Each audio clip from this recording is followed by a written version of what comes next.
Hello everyone, welcome back to my YouTube channel. My name is Ayushi Arora and I welcome you all. So, today we are doing class 12th economics of CBSE board, and I hope all of you are preparing well for your board exams.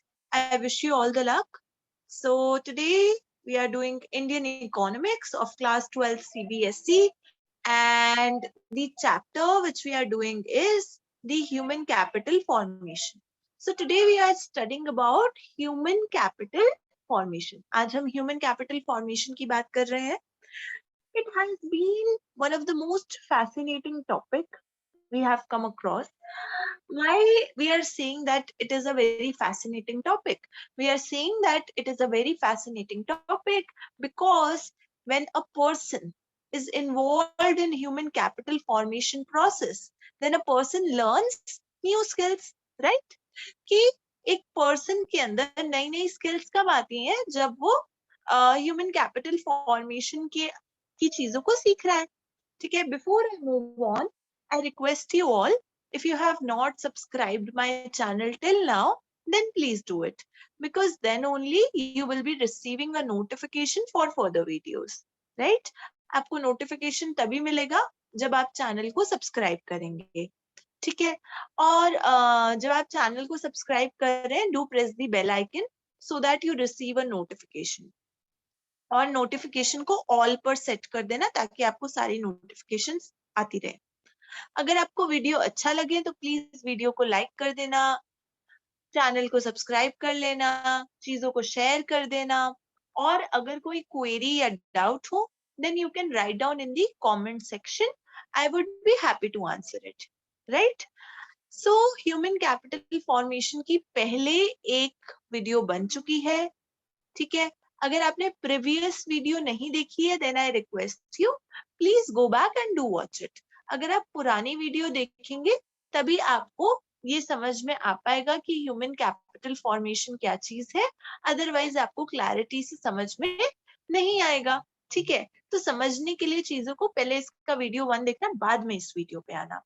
So last class में मैंने discuss किया था, जिन्होंने may be इस video से देखना शुरू किया होगा उनके लिए मैं एक बेसिक फ्रेम लाइन पहले बिल्डअप कर देती हूँ कि what do you mean by the term human capital formation.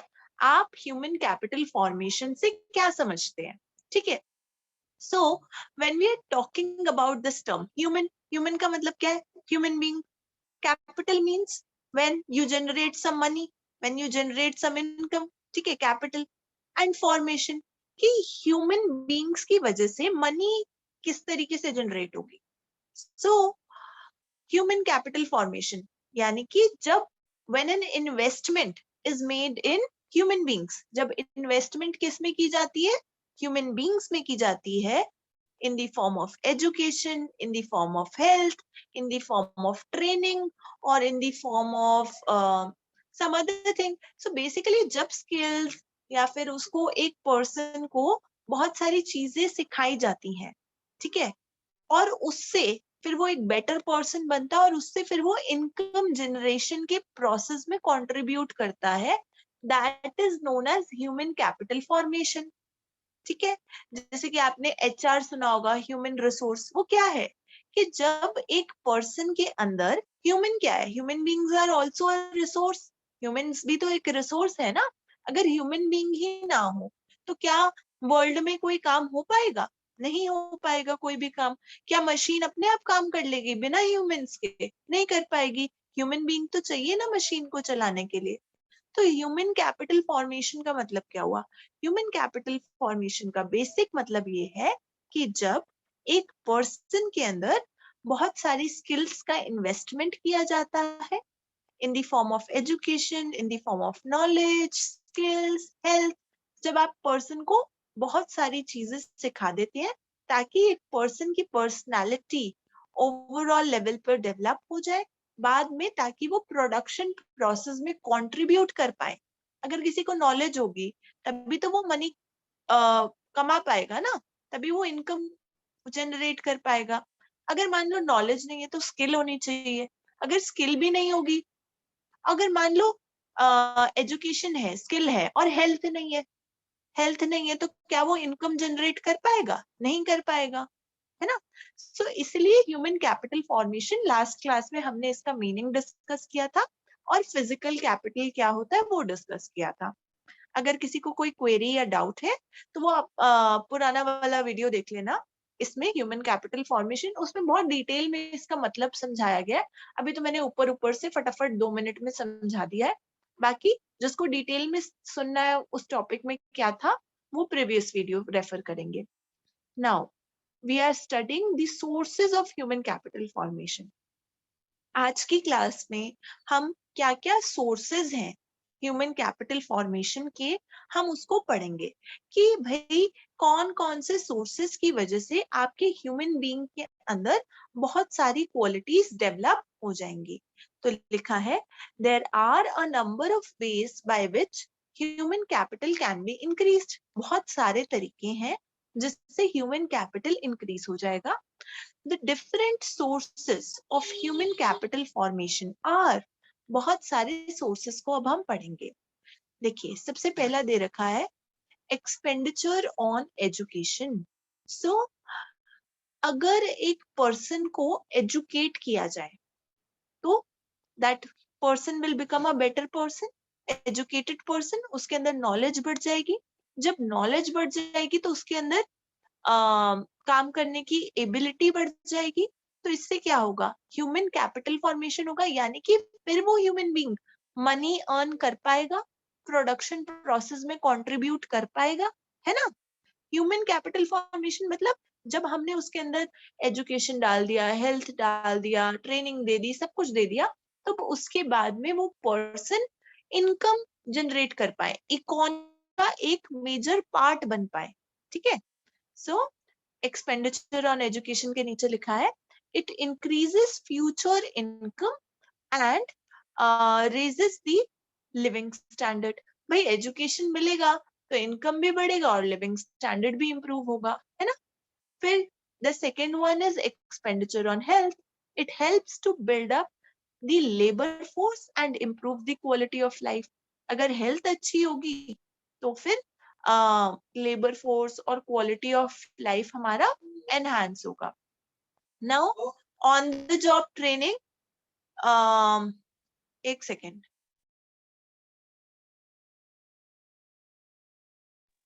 on the job training it increases the skill and efficiency of workers. So जो skills हैं, जो efficiency है workers की, वो भी तब increase होगी human capital formation होगा। भाई ट्रेनिंग दी गई, फॉर इंस्टेंस जैसे कि अभी मैं एक टीचर बनने वाली, तो मुझे जो ट्रेनिंग मिल रहा है मेरे इंस्टीट्यूट से, तो वो उससे क्या होगा, मेरा जो स्किल है, जो एफिशिएंसी है टीचिंग का, वो एनहांस हो जाएगा, isn't it? Now expenditure on migration, it helps to increase the earnings in migrated place. मान लो एक पर्सन एक जगह से दूसरी जगह माइग्रेट करता है, फिर वो वहां पर जाकर क्या करेगा? बेटर अर्न करेगा। इंडिया से लोग यूएसए क्यों जाते हैं? इनकम के लिए, पैसे के लिए। भाई वहां पर ज्यादा पैसे मिल रहे हैं तो इसलिए चले जाते हैं।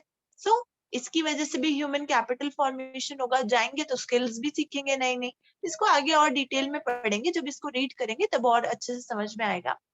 फिर नेक्स्ट पॉइंट इज, अभी तो सब ऊपर ऊपर से समझा रही हूँ, अभी इनकी डिटेलिंग में जाएंगे। सब में लिखा है expenditure on information, it helps to make decisions in investment in human capital.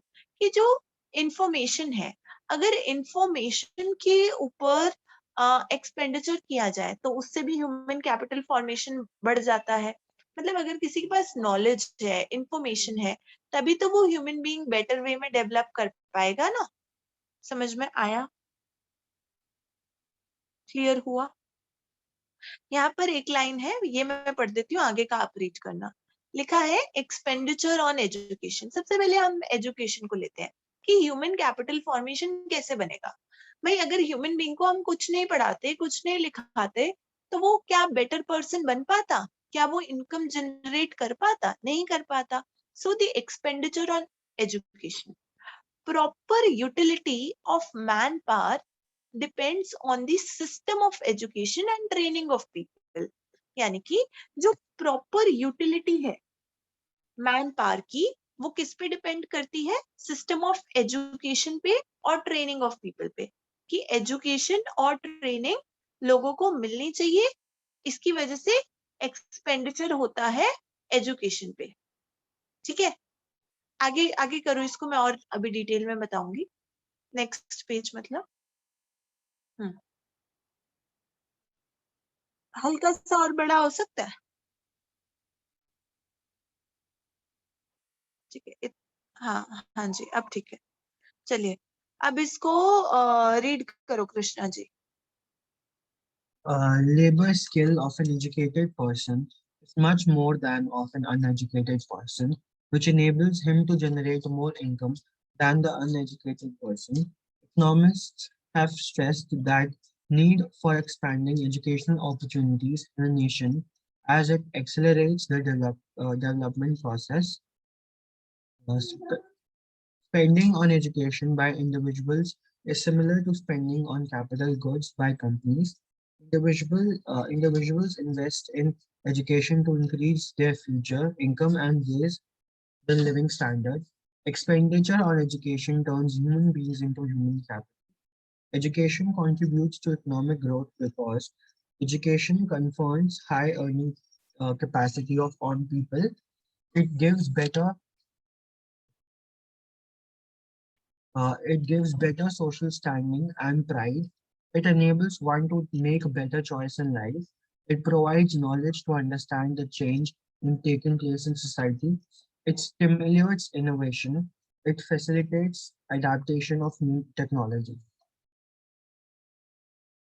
हाँ जी, क्या समझ में आया? उन्होंने बोला है एक जो भी एक पर्सन है जिसके पास स्किल है, उसकी जो स्किल है वो एक एजुकेटेड पर्सन के पास ज्यादा स्किल होगी और एक अनएजुकेटेड पर्सन के पास कम होगी, और इसलिए जो एजुकेटेड पर्सन है वो बाद में ज्यादा इनकम जनरेट कर पाएगा, और जो कम अनएजुकेटेड पर्सन है वो कम इनकम अर्न ही नहीं कर पाएगा। फिर जो इकोनॉमिस्ट्स हैं उन्होंने बोला है कि हमें अपनी एजुकेशनल अपॉर्चुनिटीज को एक्सपैंड करना चाहिए, जिससे हमारी नेशन की डेवलपमेंट होगी, वो डेवलपमेंट प्रोसेस में हेल्प करेगा। फिर उन्होंने बोला है एक जो भी पर्सन है जो एजुकेट होना चाहता है वो इसलिए अपनी मनी उस पर स्पेंड करता है ताकि वो बाद में अच्छी इनकम अर्न कर पाए और अपना बेटर फ्यूचर और अपना हाई लिविंग स्टैंडर्ड बना पाए। अ, और फिर बोला है कि जो एक्सपेंडिचर है वो एक एजुकेट ह्यूमन बीइंग को ह्यूमन कैपिटल में कन्वर्ट कर देता है। और उन्होंने बोला education contributes in economic growth because जो एजुकेशन है वो एक हाई अर्निंग कैपेसिटी बढ़ाता है लोगों की। फिर जो एजुकेशन है हमारा वो एक अच्छा लिविंग और सोशल स्टैंडर्ड हमारे लिए बनाता है, और बहुत प्राइड की बात होती है। फिर उन्होंने बोला है कि एजुकेशन होगी हमारे पास तो हम आगे लाइफ में अच्छी चॉइसेस और अच्छे डिसीजंस बना पाएंगे, ले पाएंगे। फिर उन्होंने बोला है कि जो भी सोसाइटी में चेंजेस होंगे और जो भी सोसाइटी में चीज़ें होंगी हमें उसकी समझ अच्छे से आ जाएगी, और हम इनोवेशंस पे ध्यान दे पाएंगे, हमें पता होगा कि क्या क्या नई इनोवेशंस हैं, और जो भी न्यू टेक्नोलॉजीज आएंगी ये बाद में या अभी उनको हमें यूज़ करना आ जाएगा, मतलब हेल्प होगी हमारी उसमें। ठीक है, एक्सीलेंट, आपने बहुत अच्छा एक्सप्लेन किया, मैं एक्सप्लेन नहीं कर रही।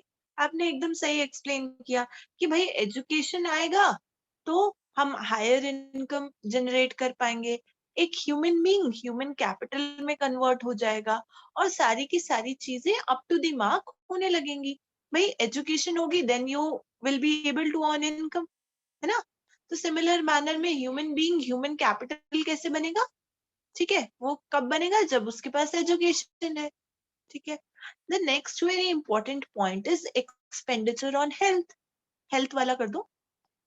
हेल्थ क्यों इंपॉर्टेंट है? मान लो मेरे पास एजुकेशन है, मेरे पास स्किल्स हैं, लेकिन अगर मेरी हेल्थ अच्छी नहीं, then will I be able to earn money? No, I won't be able to earn money. क्यों? क्योंकि मनी कमाने के लिए क्या चाहिए आपको?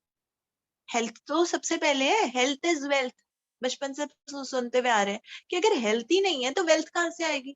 और अगर वेल्थ आ भी रही है तो भी हेल्थ अच्छी नहीं है तो सारी वेल्थ हेल्थ को ही अच्छा करने में लग जाएगी, यानी कि हॉस्पिटल्स वगैरह में आपको पैसे भरने पड़ेंगे। तो इसलिए हेल्थ इज वेल्थ। तो expenditure on health is very important in order to make our human beings, to basically to convert the human beings of our country into human capital। अपनी कंट्री में जितने लोग हैं उन सबको ह्यूमन कैपिटल में convert करने के लिए बहुत इंपॉर्टेंट है कि उनकी हेल्थ अच्छी हो। चलिए समझ में आ गया? हाँ जी, चलिए पढ़िए। Expenditure on health. Health expenditure is a source of human capital formation as it directly increases the supply of healthy human force. Poor health and undernourishment adversely affect the quality of manpower. A sick labor without access to medical facilities is compelled to abstain from work and there is loss of productivity. Therefore, expenditure on health is important to build and maintain productive labor force and to improve quality of life of the people in the society. Adequate food and proper nourishment to the people, along with adequate health and sanitation facilities, lead to qualitative improvement of human capital. Uh, forms of uh, Forms of health expenditure. The various forms of health expenditure include preventive medicine known as vaccination, curative medicine that is medical intervention during illness, social medicine that is spread of healthy literacy, provision of clean drinking water, good sanitation facility.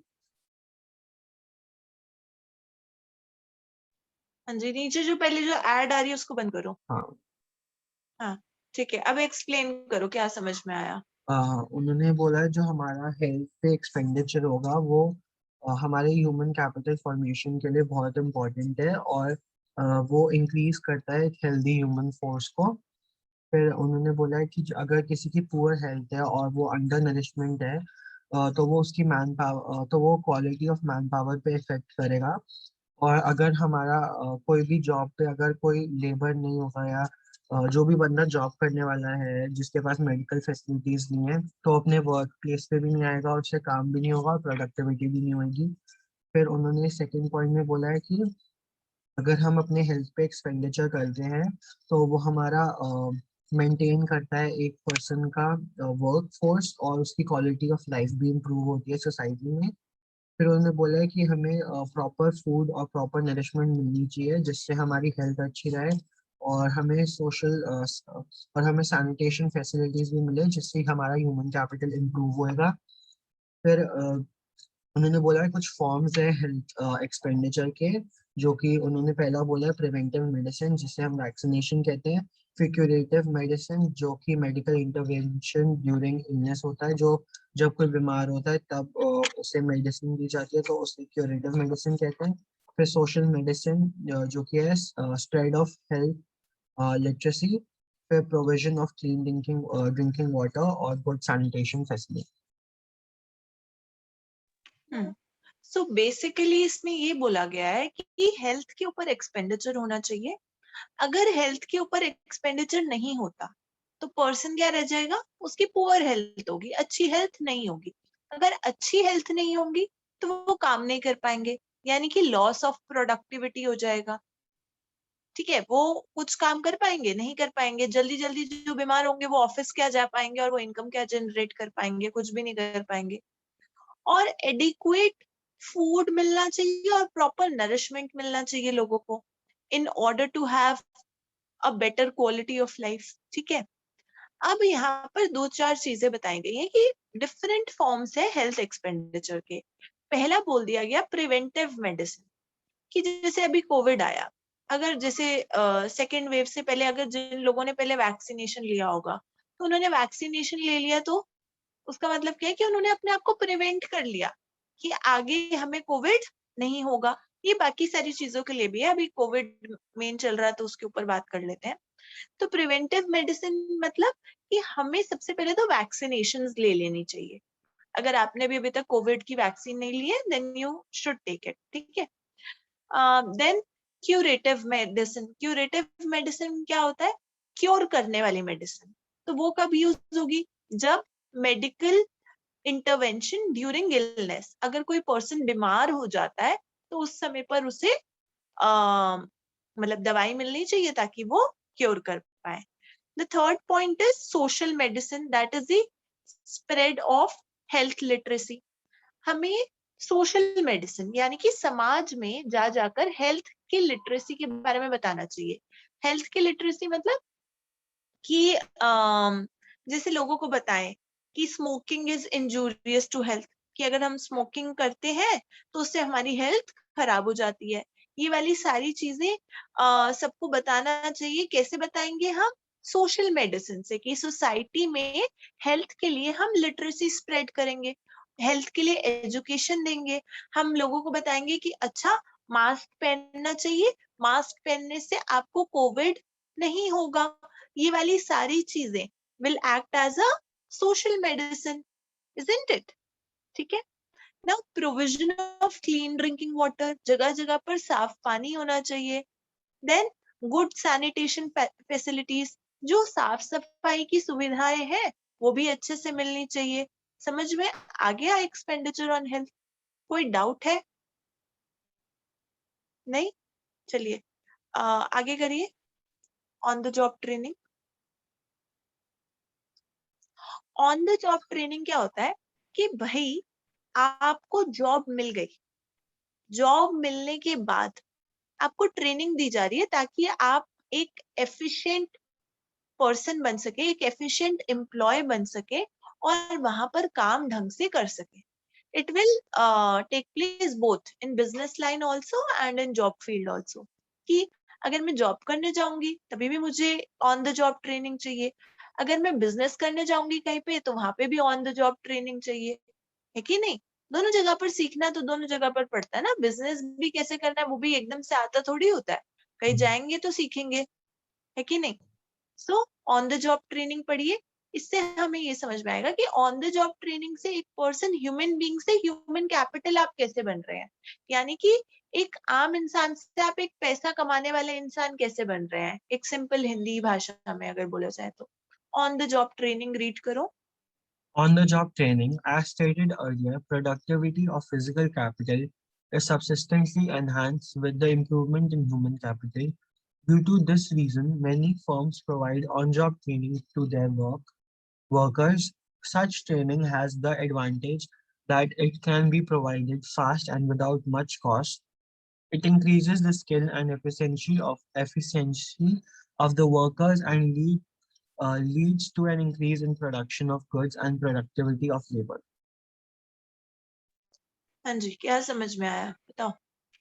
ये ऊपर वाला समझ नहीं आया, ये on the job training के just बाद। इसमें लिखा है as stated earlier productivity of physical capital is substantially enhanced with the improvement in human capital। भाई मेरे पास अगर फिजिकल कैपिटल है, फिजिकल कैपिटल मतलब मशीन है, वो उसकी substantially is substantially enhanced with the improvement in human capital। अगर human capital में इंप्रूवमेंट होगी तभी फिजिकल कैपिटल ठीक से काम कर पाएगा। मान लो मैं एक पर्सन हूँ जो कि फोटो कॉपी का काम कर रही हूँ, जेरोक्स का प्रिंट आउट वगैरह निकाल रही हूँ, तो मैं वो प्रिंट आउट कैसे निकालूंगी? जब मुझे आएगा प्रिंट आउट निकालना तभी तो निकालूंगी ना, वो फोटो कॉपी करना आएगा तो करूंगी। तो वो फिजिकल कैपिटल क्या हो गया? वो मशीन। और ह्यूमन कैपिटल क्या हो गई? मैं खुद एक पर्सन। तो अगर मेरी क्वालिटी ऑफ वर्क कब एनहांस होगा या प्रोडक्टिविटी कब एनहांस होगी? जब मुझे वो मशीन ऑपरेट करनी आती होगी। तो लिखा है the productivity of physical capital is substantially enhanced with the improvement in human capital। अगर ह्यूमन कैपिटल में इंप्रूवमेंट होगी तो फिजिकल कैपिटल भी इंप्रूव करेगा।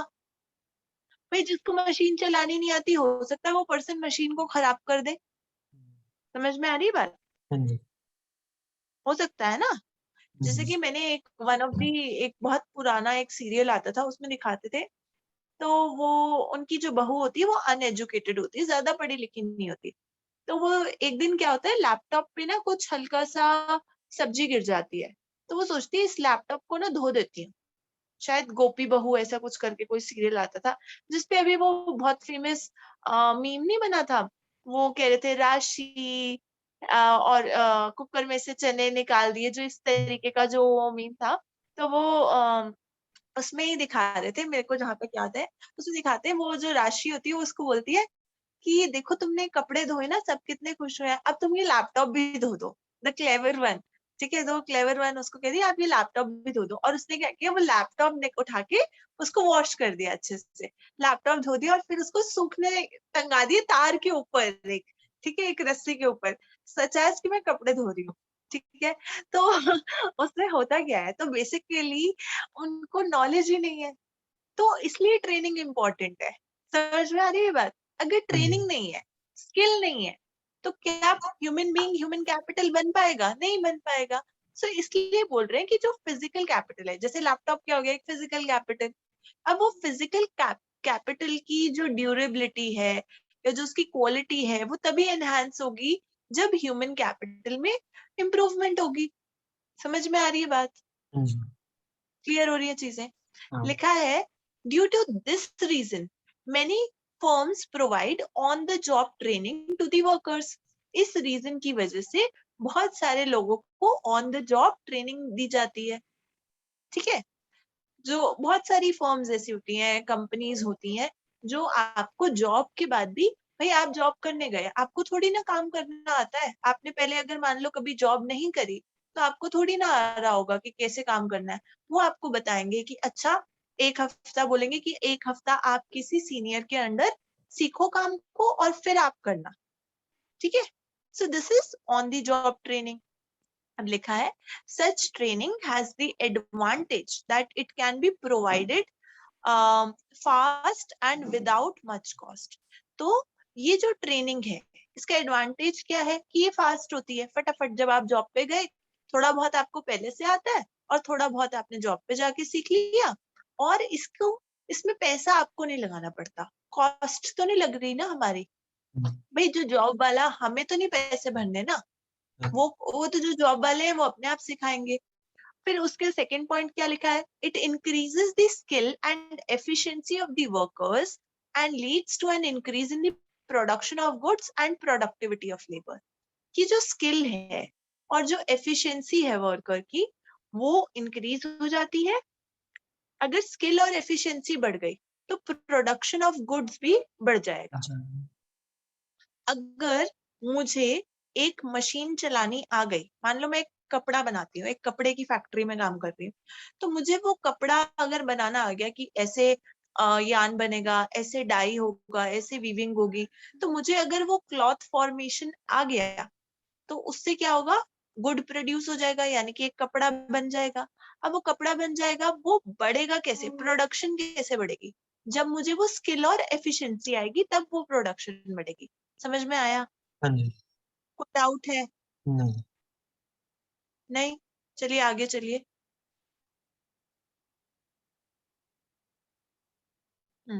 ये ऑन द जॉब ट्रेनिंग का ही पॉइंट्स हाँ। है, इसको थोड़ा सा बड़ा कर दूं।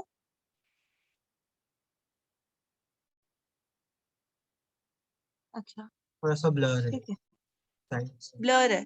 अच्छा, छोटा करेंगे तो ब्लर नहीं आएगा? हाँ, मतलब थोड़ा सही से दिखाई दे जाएगा फिर भी। पता नहीं, देखो मैं तो बड़ा बड़ा करके देख लेती हूँ, वो मैं यूट्यूब पे जो लोग होते हैं ना, वो बड़ा नहीं कर पाते कई बारी, तो हाँ, उनके लिए मैं कर रही थी। चलिए कोई बात नहीं। आप कर देता हूँ मैं। हाँ, आप हल्का सा बड़ा कर।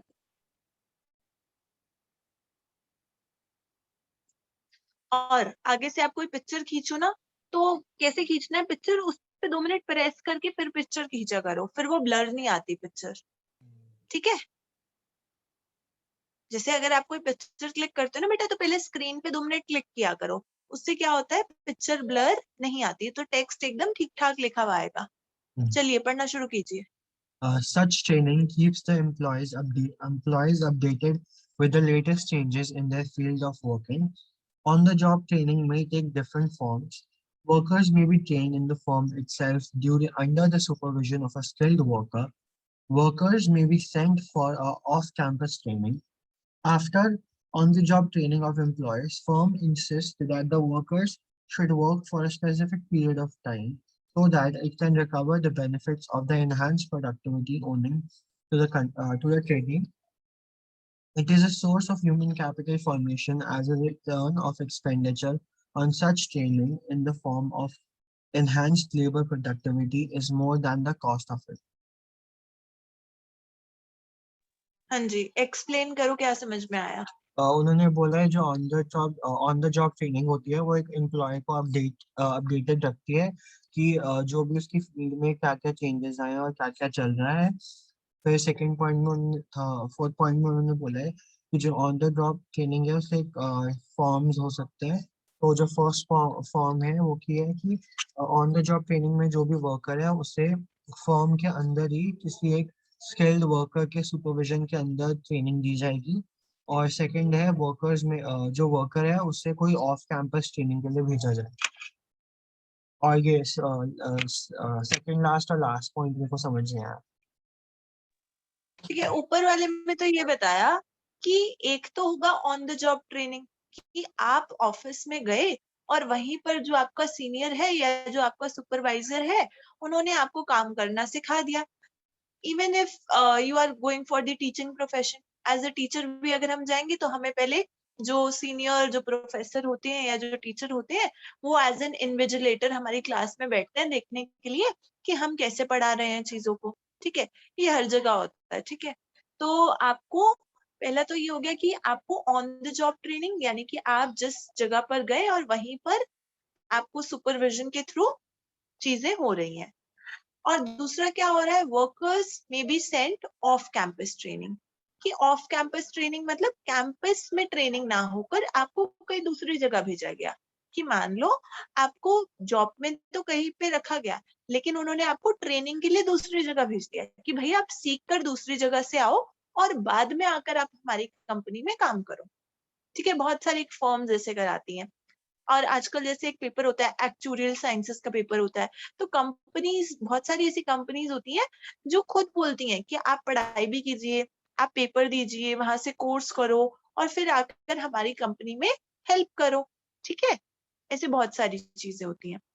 आगे लिखा है, after on the job training of employees, firms insist that workers should work for a specific period of time so that it can recover the benefits of the enhanced productivity owing, owing to the training। कह रहे हैं after on the job training of the employees, जब on the job training खत्म हो गई उसके बाद क्या होता है, जो फर्म्स होती हैं यानी कि जो बड़ी बड़ी कंपनीज होती हैं इंसिस्ट करती हैं वर्कर्स को should work for a specific period of time, कि भाई हमने आपको ट्रेनिंग दी। अगर मान लो किसी पर्सन ने उस कंपनी से ट्रेनिंग तो ले ली, ट्रेनिंग लेने के बाद उस कंपनी को छोड़ के जा रहा है तो फिर तो कंपनी का लॉस हो गया ना, है ना। तो वो बोल रहे हैं कि आप ट्रेनिंग ले लो, ट्रेनिंग लेने के बाद आपको स्पेसिफिक पीरियड ऑफ टाइम के लिए हमारी कंपनी में काम करना पड़ेगा, यानी कि आपको अगले 6 महीने के लिए हमारी कंपनी में काम करना है so that it can recover the benefits of the enhanced productivity owing to the training. कि यानी कि जो आपने ट्रेनिंग में सीखा उसको कम से कम आप 6 महीने के लिए हमारी कंपनी में या हमारी फर्म में आप काम करके दिखाएंगे। 6 महीने से पहले आप नहीं छोड़ सकते after that training.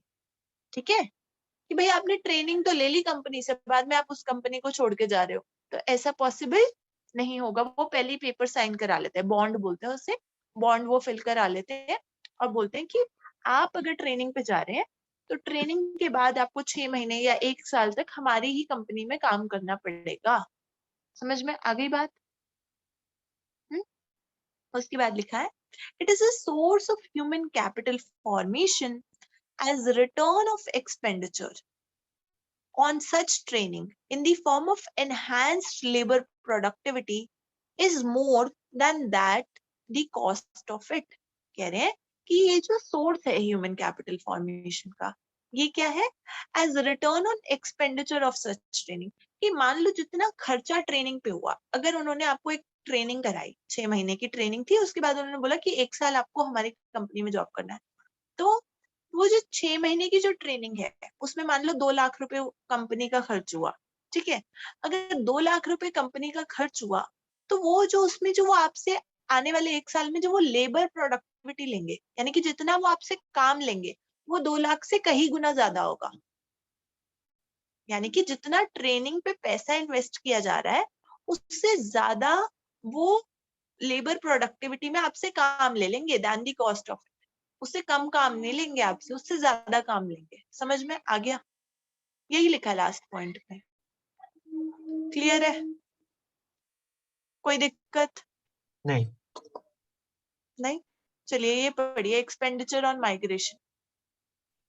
Expenditure on migration. People migrate from one place to another in search of jobs that fetch them higher salaries. Unemployed people from rural areas migrate to urban areas in search of jobs. Technically qualified persons like engineers, doctors, etc., migrate to other countries because of higher salaries that they may get in such countries. Migration in both these cases involves costs, cost of transportation from one place to another, higher cost of living in the migrated place, and psychic cost, that is, cost of increased stress or loss in quality of life, is a strange socio-culture setup. Last point भी पढ़ दो बेटा। Uh-huh. Expenditure on migration is a source of human capital formation, as enhanced earnings in the migrated place is more than the increased cost due to migration. क्या समझ में आया बताओ? हाँ, उन्होंने बोला है कि जो लोग हैं वो एक प्लेस से दूसरी प्लेस माइग्रेट करते हैं ताकि वो अच्छी जॉब्स कर सके और हायर सैलरीज उन्हें मिल सके। जो अनएम्प्लॉयड लोग, फिर उन्होंने बोला है फर्स्ट पॉइंट में, जो अनएम्प्लॉयड लोग हैं रूरल एरियाज में वो माइग्रेट करते हैं अर्बन एरियाज में इन सर्च ऑफ जॉब्स के लिए।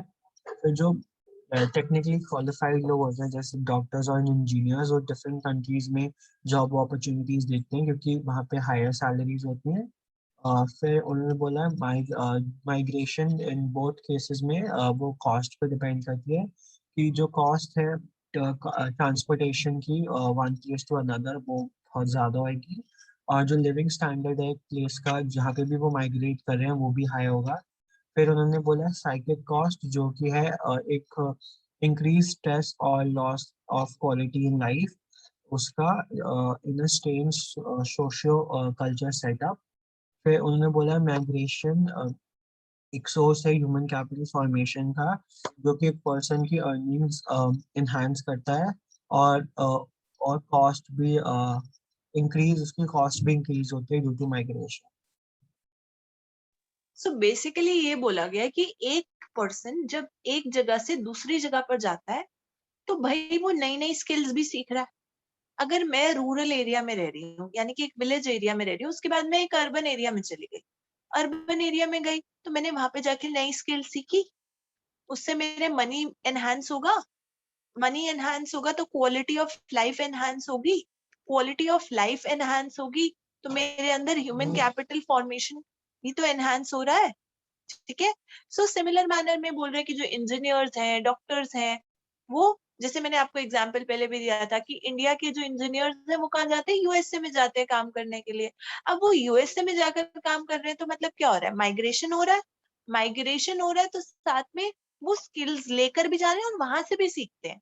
ऐसा नहीं है कि सिर्फ यहाँ से लेकर गए वो स्किल्स, वहां से भी वो सीखते हैं। तो उनका ह्यूमन कैपिटल तो क्या हो रहा है? इंक्रीज हो रहा है, एनहांस हो रहा है। तो माइग्रेशन की वजह से भी हम लोग नई नई चीजें सीख रहे हैं। एक तो प्रोडक्टिविटी बढ़ रही है, दूसरा वहां से इनकम भी तो आ रहा है। ह्यूमन कैपिटल फॉर्मेशन क्यों हो रहा है? हम ह्यूमन को स्किल्स या एजुकेशन क्यों सिखा रहे हैं? फॉर मनी, पैसे के लिए तो सिखा रहे हैं। और किस लिए सिखा रहे हैं? अब समझ में आ गया माइग्रेशन वाला पॉइंट। और बाद में एक ही है साइकिक कॉस्ट में, ये है कि क्वालिटी ऑफ लाइफ है। मान लो अगर दिल्ली में आप रह रहे हो, दिल्ली में जो क्वालिटी ऑफ लाइफ है वो अलग है। अगर आप यूएस से चले गए तो वहां पे वहां का सोशल सिनेरियो और वहां की कल्चरल सेटिंग अलग होगी। तो वहां से जो जो कॉस्ट है, हो सकता है किसी को बाहर जाकर स्ट्रेस हो जाए या उसको कुछ परेशानी हो जाए, तो जो इंक्रीज स्ट्रेस होगा उसके लिए भी खर्चा किया जाता है। ठीक है? तो ये सारी चीजें हो गई, ये सारी चीजें। लेकिन माइग्रेशन की वजह से भी आपका ह्यूमन कैपिटल फॉर्मेशन होता है। एक तो ह्यूमन बीइंग में स्किल्स आते हैं, दूसरा वो मनी भी जनरेट कर पाता है, इनकम जनरेट होती है। चलिए आगे क्या लिखा है, expenditure on information.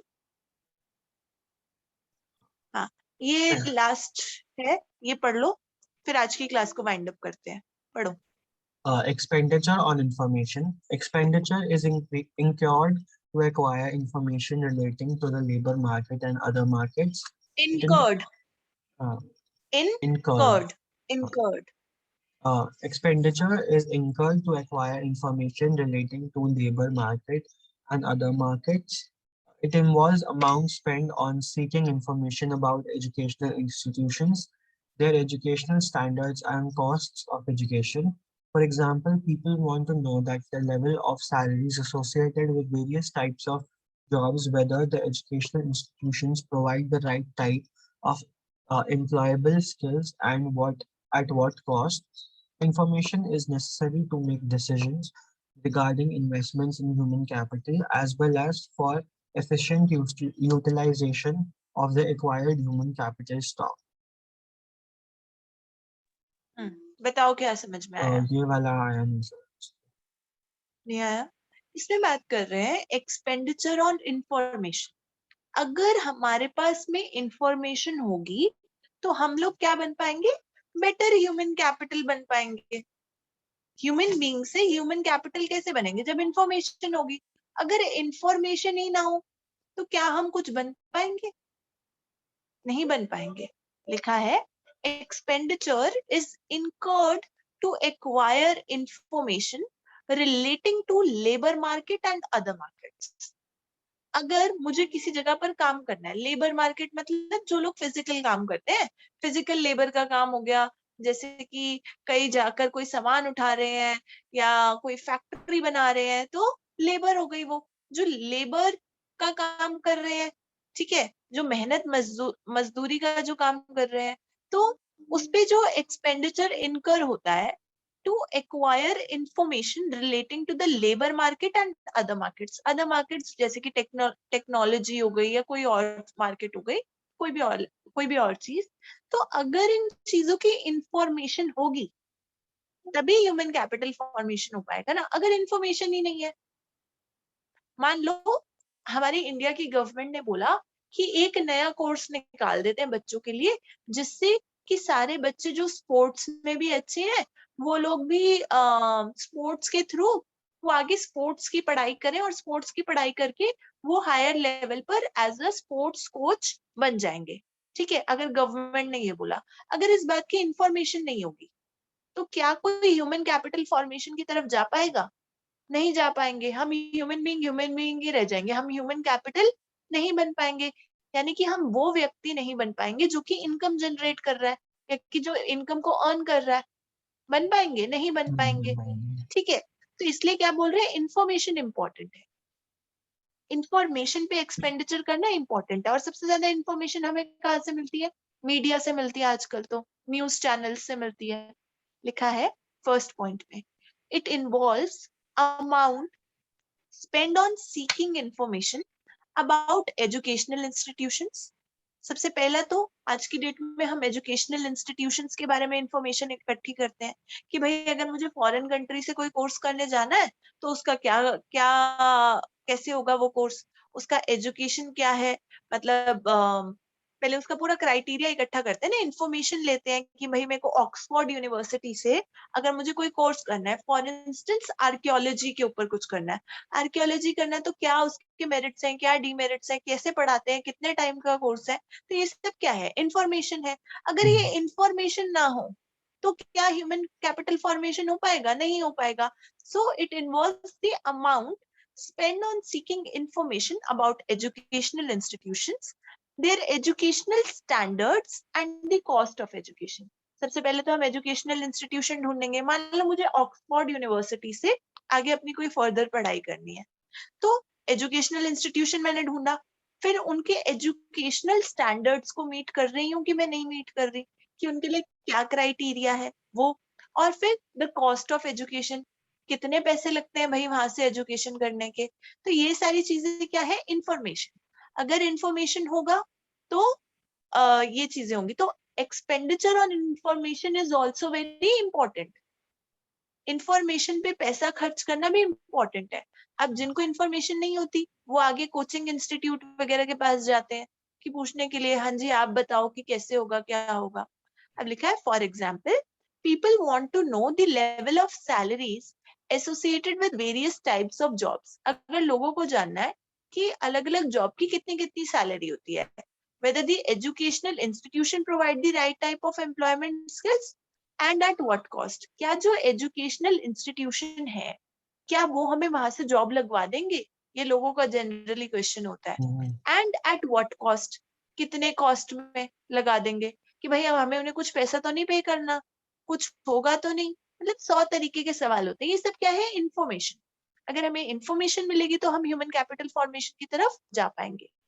Last point, information is necessary to make decisions regarding investment in human capital as well as efficient utilization of the acquired human capital stock. इसमें कह रहे हैं कि जो इंफॉर्मेशन है वो नेसेसरी है. क्यों नेसेसरी है? To make decision to make decisions regarding the investment in human capital. अगर हमें ह्यूमन कैपिटल में इन्वेस्टमेंट करनी है तो उसके लिए इंफॉर्मेशन जरूरी है. As well as for the efficient utilization of the acquired human capital stock. जो मेरे पास acquired human capital stock है उसके लिए भी बहुत महत्वपूर्ण है कि मेरे पास information बहुत important है कि भाई जानकारी होगी तभी तो आप कुछ कर पाएंगे. इंफॉर्मेशन का मतलब क्या? जानकारी. तो इंफॉर्मेशन के ऊपर एक्सपेंडिचर करना बहुत ही ज्यादा इंपॉर्टेंट है. उससे हमारा ह्यूमन कैपिटल फॉर्मेशन फ्रेम होता है. समझ में आ गया? हाँ जी. तो क्या क्या सोर्सेज है हमारे ह्यूमन कैपिटल फॉर्मेशन के? यानी कि एक पर्सन के अंदर इन्वेस्टमेंट कैसे कैसे होगी? सबसे पहला एक्सपेंडिचर ऑन एजुकेशन. एजुकेशन होगी तो हम अच्छे अर्न कर पाएंगे मनी. दूसरा हमने क्या किया था? Expenditure on health. हेल्थ होगी तभी तो वेल्थ आएगी, है ना. फिर हमने थर्ड पॉइंट में बात क्या की थी? On the job training. हाँ, कि ट्रेनिंग होगी तो हम वेल्थ कमा पाएंगे. फिर फोर्थ पॉइंट में हमने क्या बात किया था? हमने बात किया था, किसकी बात की थी बताओ? Migration. Migration. Expenditure on migration. अगर मैं यहाँ से यूएसए जा रही हूँ, फॉरेन कंट्री में जा रही हूँ, तो फॉरेन कंट्री में जाकर मैं क्या कर पा रही हूँ? पैसे कमा पा रही हूँ. पैसे भी कमा पा रही हूँ लेकिन पहले मैंने खर्चा भी किया जाने का खर्चा किया, वहां से स्किल भी सीखी और कुछ स्किल्स मेरे पास थी भी, बाद में सीखी भी और फिर उससे मैं इनकम जनरेट कर रही हूँ. तो ह्यूमन कैपिटल फॉर्मेशन हो गया. फिफ्थ क्या हो गया आपका? Expenditure on information. अगर मैंने इंफॉर्मेशन के ऊपर पैसा खर्चा तो उससे फिर मेरा ह्यूमन कैपिटल फॉर्मेशन हो गया. मान लो मैंने एक कोचिंग इंस्टीट्यूट में पैसे दिए ये जानकारी लेने के लिए कि भाई आगे फॉरेन कंट्री में कैसे पढ़ाई होती है, क्या होता है क्या नहीं होता. तो उन्होंने मुझे इंफॉर्मेशन दी और उस इंफॉर्मेशन से फिर मैंने आगे काम किया. फिर काम करके उस इंस्टीट्यूट में मैं पहुंच गई. फिर वहां से मेरे को जॉब लग गया और जॉब से सैलरी आ गई. So that is human being will lead to मतलब will become a human capital formation. फिर इससे आपका ह्यूमन कैपिटल बन जाएगा. एक ह्यूमन बीइंग ह्यूमन कैपिटल बन जाएगा, ह्यूमन कैपिटल फॉर्मेशन हो जाएगी. इतनी बात समझ में आ गई? हाँ जी. क्लियर है यहाँ तक सब कुछ? हाँ. कोई डाउट है? नहीं अभी तो नहीं. नहीं. अब आगे करो 5.4 करो. That is human capital and economic growth. ये 5.11 या 12 तक है ना? 11 तक. 11 तक है. सो बेटा जी आज का आपका होमवर्क ये है कि 5.4 से लेकर 5.11 तक आप घर पे बैठ के क्या करेंगे? रीड करेंगे और आप मेरे से डाउट पूछेंगे कि इस जगह पर ये समझ में नहीं आया. ठीक है? ये नहीं बोलोगे कि पूरा समझ में नहीं आया और मुझे ये मत बोल देना कि मैंने पढ़ाई नहीं की या मैं इको का प्रोजेक्ट बना रहा था या कुछ भी. मुझे कोई एक्सक्यूज नहीं चाहिए. मुझे ये चाहिए कि 5.4 से लेकर 5.11 तक कल आप रीड करके आएंगे. करके आओगे बेटा जी? हाँ. कोई काम आपका पेंडिंग पड़ा है जिसका बहाना आप मेरे को देने वाले हो तो पहले बता दो. नहीं? ठीक है. तो आज अगर आप 2 घंटे बैठोगे पढ़ने के लिए तो आप ये रीड कर पाओगे. ठीक है, आई होप यूट्यूब पे भी जो लोगों के लिए मैं डालूंगी ये उनके लिए भी फ्रूटफुल रहेगा। अगर आपको वीडियो अच्छी लगी हो तो प्लीज वीडियो को लाइक कर देना, चैनल को सब्सक्राइब कर देना और बेल आइकन को प्रेस कर देना, शेयर कर देना वीडियो को ज्यादा से ज्यादा। कोई क्वेरी या डाउट हो तो आप कमेंट सेक्शन में पूछ सकते हैं। आगे का चैप्टर हम कल कंटिन्यू करेंगे। Thank you so much, have a great day. बेटा जी